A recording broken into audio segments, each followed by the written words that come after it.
Thank you so much for joining us today. I always have a privilege, but I have a super privilege today to be able to meet with Dawn Picard, who is a high school math teacher. And if I go back to my high school career, math was probably not my number one subject. I can teach up to about third grade math, and then I get the hook after that because my skills are different as far as that stuff goes. So Dawn is here today, and I'm so excited. Dawn was actually one of the beta testers for my book, Ease the Pain. So we're going to chat a little bit about things that have been going on with that, as well as some things that he might have been able to use from the book and some strategies and techniques that were helpful. And as you can see behind him, Dawn is also a coach. He's a great coach, and we've had the privileged to be able to see a number of his games and everything else. So it's just always fun to be able to be around him and spend time. So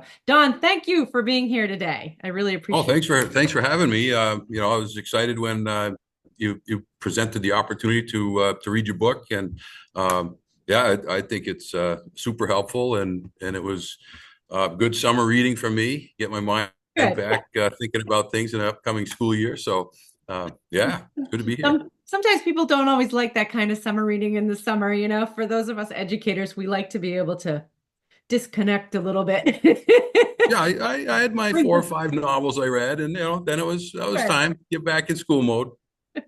Great. Dawn, so how do you see that students and or schools and staff have changed in the last 4 or 5 years? Yeah, I would say that y- this whole COVID thing that get kids experience, teachers experience, parents experience, uh, they're not in the room. They're on a screen like we are right now, and Yeah. the teacher's not, you know, there to see, are they actually doing the work, or what's that look like, and then the work that you get turned in, it's, did they do it? Who Yeah. did it?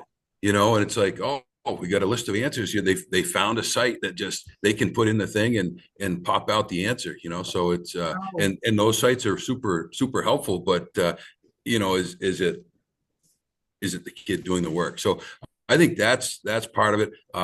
Awareness of due dates.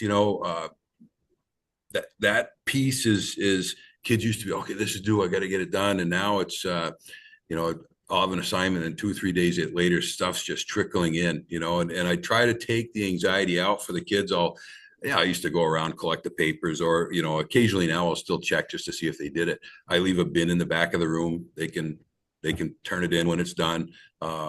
Kids will pop in during another class and just, I'll see them put something in the bin in the back. But like, so I think in the last 5 years, that awareness of due dates isn't there, and yeah. I think it's just carryover from all the online stuff. I think some of it is their soft due dates too. I do notice with that for a number of the students that I've served in the past few years, where the teacher said, well, the due date is this, but then if you turn it in on this, we just deduct this many points. And then if you turn it in, we deduct this many points. And I've had to do with a lot of teachers of saying, no, this is a hard due date. This particular student, if you give them a wiggly boundary, they're going to wiggle all day long until they Yeah. get to like barely passing, if not failing. And so they need a hard due date. So they need a hard boundary with those things. And that's tough because it goes against well, we want to give them a chance and we want to give them opportunities to do that. But some people just don't do that. It's not how they function. They're not as efficient when that happens. And so having those hard boundaries is helpful, even though school's not necessarily set up that way.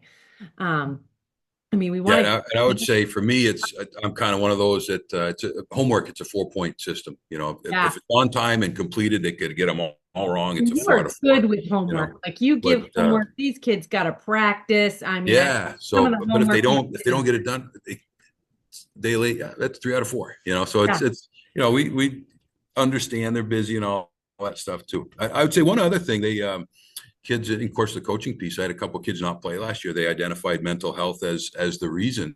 yeah, It just one of them, it was clear we'd have conversations in their previous years, and the other, it was just they were very relaxed in a soccer setting, but they were not relaxed. They were hard on themselves in a basketball setting. So I think, just identifying that mental health is a reason not to do something, just stress management. And you know so that I never had that prior to 5 years ago. Yeah, and honestly, we didn't see a lot of it either, unless it was something significant that we saw a diagnosis with. And that is like I have a section in my book that's all on stress management and dealing with that. And it's more for the educator than it is for necessarily the students, although the techniques can be used for both. And most of my techniques in the book are for the educator to deliver to the student, but in this way, it was also for the educator, because I do see more stress and mental health issues, not just amongst the students, but as well as amongst the staff too. And Yes, for that's sure. true in every industry. I mean, we're seeing that everywhere. I mean, we've had a push even as an organization.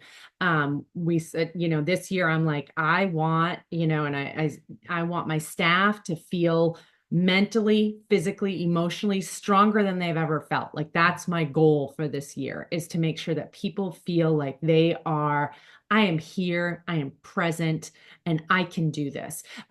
Because what we do is tough work, and we lose a lot of people in education because they feel like they're floundering and that sort of thing. And you've been in this field for a long time.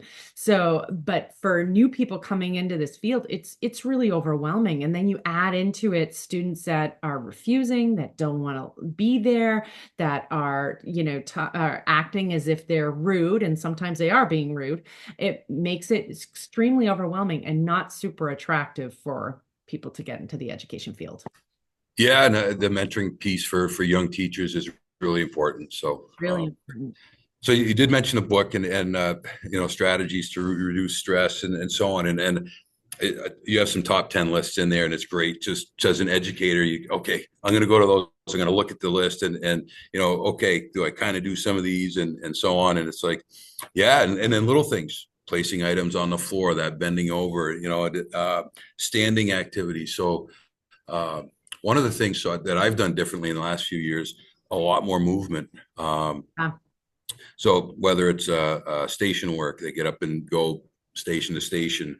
Um, uh, Gina Wilson has these math activities. So the scavenger hunts, task cards, math libs, and kids are up and moving around the room, and I'm standing having a discussion. Hey, Mr. Picard, I got a question on this. Okay, what are you seeing? And it's you're up and having dialogue with them, and it's just I could give them a worksheet that covers the same stuff, and I could right. circulate around the room, but that movement piece is huge, and It is you know huge.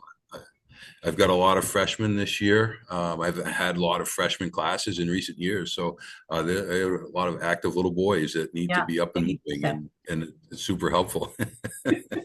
Because I'm sure you've seen over the past few years too that there's much more of a sedentary lifestyle for students than there has been in the past. Kids are going home, they're more on devices, that sort of thing. When they leave here, they're not playing in sports. They're not outside, riding their bikes from one location to the other. They're riding with friends in a car and doing that Yeah. sort of thing. There's not as much movement as we've seen in the past. And that I think definitely impacts their ability to mentally focus into complete tasks. Yeah, I agree. Yeah, and we have our first esports team, so it's we, but yeah, and I think they like to be active. They like their practices, those that do participate in things. And and we just had our homecoming, and that's a big event here, and Huge the event up there. participation.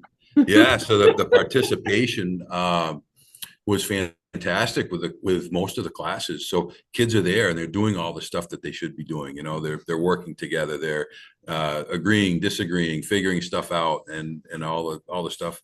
So they really they did a great job all the classes this year. So that's the stuff they should be doing, and it's nice to see that it's still successful. Yeah, and I will say your community does such an amazing job at really creating that sense of community. It's very rare to go to a school district and see so many people that come back for a homecoming and so many students that really participate in the homecoming events, that want to be a part of it. They want to decorate, they want to do those things. And your district is, they have that. There is a strong sense of, I have pride in my community, which is just a wonderful thing to always to see. It Um, is. It was good to look forward to, and the the parade on Friday night was very well attended, I'm sure and it was. The whole so community comes out. it was a beautiful night. So yeah, the weather cooperated, so it was good. Which makes it, just makes it great. Dawn, how do you deal with disruption in your classroom? I mean, you're a seasoned teacher, so I'm sure you don't have a ton of disruption. But how do you deal with that when that happens in your classroom? Yeah, so it depends what it is. I've got I mentioned a lot of freshmen right now, and I had several students complain about a particular kid, hands on, they touch me, I don't like it. So we accommodate with some special seating, and touch base with the kid and say, hey, listen, Jimmy doesn't like the seat, and it's like, you're in that seat. And he says, no. And okay, here's why. It's not so much you're out of your seat all the time. You blow your nose, you sharpen your pencil, you got to go get water, go to the bathroom. I get all that, but it's when other students see me, and it's, you touch. So for me, a lot of it is, I got to have the one-on-one conversation with the kid. Connection, of course. Yep. Yeah, Yep, yeah. exactly. And one of the things that, so that's He's dealing with probably also disruption. a kid that needs a lot of proprioception. If he's getting up, blowing his nose, going to the bathroom, doing this, doing that, I mean, he's probably avoiding the work a little bit because it's hard, but he's probably also, his body needs heavy work. It needs proprioception so badly. So for him, it's not even, it's, yes, about flexible seating, but it's also about giving him the feedback his body needs, or he's going to keep doing that. So if he's Right. getting, blowing his nose, sitting back down, and then 3 minutes later wanting to go to the bathroom, he didn't get the feedback he needed. So he may need to not just blow his nose, but blow his nose and carry, a chair to the front of the room for you or something like that before he sits back down. So he doesn't Yeah, go to the yeah, bathroom in order to get him back on track. right. He's just saying, my body doesn't get enough feedback, and my constant moving and wanting to touch other people, that's always proprioception. So, and that is the age group. You see that in 7th and 8th grade boys a lot, and it starts to decline that 9th grade year, but some of them still have it till the end of 9th grade. Some of them have it longer, but some. Yeah. But I know we've talked about, in education, it seems like kids are a year or two behind in a lot of stuff. So there's Yeah. very much a 7th grade feel to that group of 9th graders. Yeah. So it's interesting. And I always kind of kidded around saying, and for my 11 years in the middle school, I taught 7th and 8th. 7th graders at any time during the year will fall out of their chair. 8th graders, it's at least November before someone falls out. They get through Yeah. the first quarter. So one of the freshmen the other day, he fell out of his chair, not once, but twice. I said, oh, well, like he kind of checked that box for me. It does have the 7th grade feel. But Eighth yeah, graders are my favorite. They they're, 8th graders really great. are. Because They are. everything is so extreme that I'm like, I love, I'm probably the one strange person that really loves middle school kids in general, but they're just so extreme with everything that I'm like, it's all the emo world. I feel great. No, things are horrible. Whereas the high school kids are like, I'm fine. Don't Yeah. talk. So that situation, what I was happy about was I had 3 different kids approach me, with the kid having hands on. So they felt comfortable. They felt safe in the room to talk to me. And it wasn't like they did it after class. They just came up and quietly, said, hey, Mr. Picard, I got this issue. And so that I think your book talks a lot about having a safe environment for the kids to learn. And, and what are things that I've done in the last couple of years, you get on different sites. Joe Bowler is like well known with math mindsets, and she speaks a lot. She's got a YouTubed website, and they have a good group member activity that they do and suggest in the beginning of class. So I like to start classes now. When we start to get to really do some group work, and the kids just generate a list. And so this is, how do I make my class safe? I was looking at this activity. I'm like, wow, this is great. I got to do this with the kids, and it's, when you're working in a group, what are things you don't like to hear, or things that have been said to you that you didn't like in a math group or math setting. And I kind of expand it, say it doesn't have to be a math class, guys. It can be Yeah. any setting, so they come up with a great list of things that, geez, I don't like to be called stupid. I don't like to be laughed at. I don't like to be, and I said, are there any nonverbals? Then we get into body language, so Uh-huh. it's like, the eye roll. I said, I've seen some world-class eye rolls. My daughter's got one of the best Oh ones yeah, she ever. does. So And woo, yeah. yeah. So Your younger daughter, she's a professional. yeah, she could enter a competition and she'll qualify, You know, she'll do well. So mine, and they'll do, one of them will win, and then my youngest will be the runner up or the other way around. yeah.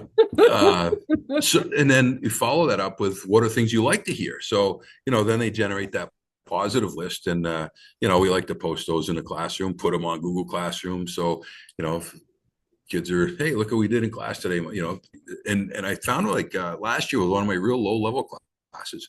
Boy, they felt really good about that activity. And they pretty much adhered to it throughout the course. So, Yeah, it's great. It's a but great way create to that make them safe feel safe. environment. Yeah, It's it's a huge. It's great way to huge. make them feel safe. I mean, if you're basically learning what their triggers are. So if you know what their triggers are, then you know that you can avoid them, and they can also desensitize themselves to it over time. So if somebody, goes down that road of giving them that trigger, then they'll be able to not feel it as intensely as they had in the past and impact them to the point of derailing them, which is great. It's just, such a good thing to help get them more connected to things that they need to be connected with. Dawn, is there anything else that you think would be helpful to share with our community? I think just read the book and see what fits, because it's going to fit different for everybody. And things I haven't tried that you had in there, like stress relief, video of a waterfall. Kids come in the room, if that's going, or sound of rain or something along those lines. I think those are things I can see that I'm going to do. They're easy to do.